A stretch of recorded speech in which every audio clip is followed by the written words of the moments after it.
कई अलग अलग वैरायटी के मानव थे इस पृथ्वी पर, लेकिन बचा कौन?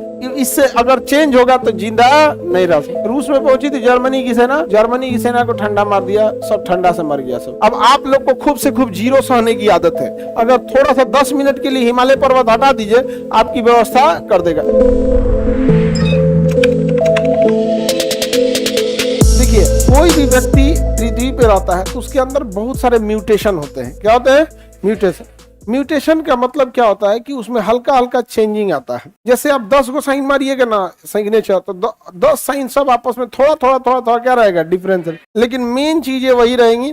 अगर कहीं आपको साइन ऑफिशियली करना है तो फिर ध्यान से मारिएगा, फिर उस टाइम में साइन क्या करना पड़े? बहुत ध्यान से आप लोग साइन करेंगे अगर ऑफिशियली करना है। उसी तरह सारे जीव जंतुओं में ना हल्का हल्का क्या आते रहता है? चेंजिंग आता है। हल्का हल्का क्या आता है? चेंज। लेकिन वह चेंजिंग पृथ्वी पर सरवाइव नहीं कर सकता। अगर आप में किसी का पंख निकल जाए तो वातावरण में सरवाइव नहीं कर पाएगा। समझ में आ रहा है कि नहीं आ रहा है? नहीं सरवाइव कर, मर जाएगा वहां पे। तो ऐसा नहीं कि मानव जो हम लोग देख रहे हैं हमारे ही टाइप के मानव थे, कई अलग अलग वैरायटी के मानव थे इस पृथ्वी पर, लेकिन बचा कौन? जो इस वातावरण को बर्दाश्त कर पाया। यानी हमारा शरीर इसी क्लाइमेट, इसी जलवायु के हिसाब से ढाल दिया गया है। अगर ये जलवायु बदला तो हम बदल जाएंगे। जैसे हमने जितना पंखा वंखा बनाया है, जितना बिजली ये का सामान है, सब इंडिया में बनाया 220 वोल्ट को सहने के लिए। कितना वोल्ट को सहने के लिए? अगर वोल्टेज डाउन होता है तो लपलपाने लगता है, और तगड़ा हो गया तो उड़ा देता है। वैसे ही हमारा शरीर भी ऐसे ही है। देखिएगा ना, पंखवा कोहारने लगेगा कभी कभी। अब बिजलियां एकदम चिल्लाने लगे, बल्ब जलाएंगे ना तो लगेगा कोहारने, अरे वोल्टेज कम हो गया।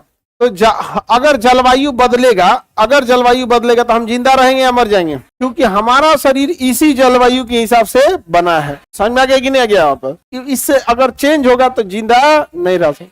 अब जलवायु चेंज हो सकता है। जलवायु को परिवर्तित कैसे कैसे किया जा सकता है?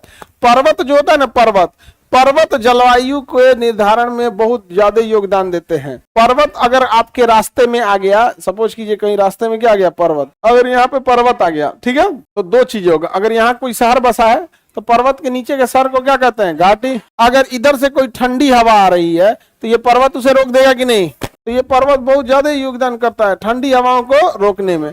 अब अगर आप भारत को देखिएगा तो भारत के उत्तर में क्या है? हिमालय पर्वत है। भारत के उत्तर में कौन सा पर्वत? हिमालय पर्वत। तो ठंडी हवाओं को कौन रोक देता है हम लोग के लिए? हिमालय पर्वत रोक देगा। अगर यहाँ पे देखिए, इस एरिया में कोई पर्वत नहीं है तो ठंडी हवाएं सीधे चली आती है। इस एरिया में पर्वत न होने के कारण ठंडी हवाएं सीधे चली आती है। यही कारण था कि जर्मनी की सेना जब इसमें पहुंची थी ना, मार दिया था उसको ठंडा। रूस में पहुंची थी जर्मनी की सेना को ठंडा मार दिया, सब ठंडा से मर गया सब।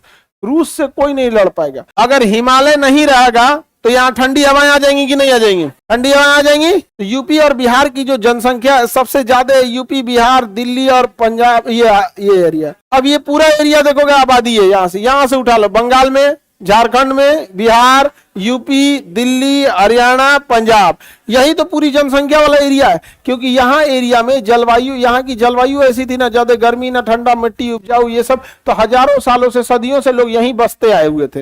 यहीं बसना इजी रह जाएगा यहाँ पर। तो अगर हिमालय पर्वत हटा दे 5 मिनट के लिए, मारेगा साइबेरिया की ठंडी हवा, कम से कम टेम्परेचर करेगा -20, -30। अब आप लोग को खूब से खूब जीरो सहने की आदत है, 0 डिग्री सहने की आदत है। -5, -10 सह सकते हैं, -40 आप लोग में कोई सह सकता है। हड्डी तक ठंडा मारेगा, मरिए जाएंगे यहाँ पर। अगर थोड़ा सा 10 मिनट के लिए हिमालय पर्वत हटा दीजिए, आपकी व्यवस्था कर देगा। तो जलवायु के निर्धारण में बताइए, ये पर्वत थे या नहीं थे?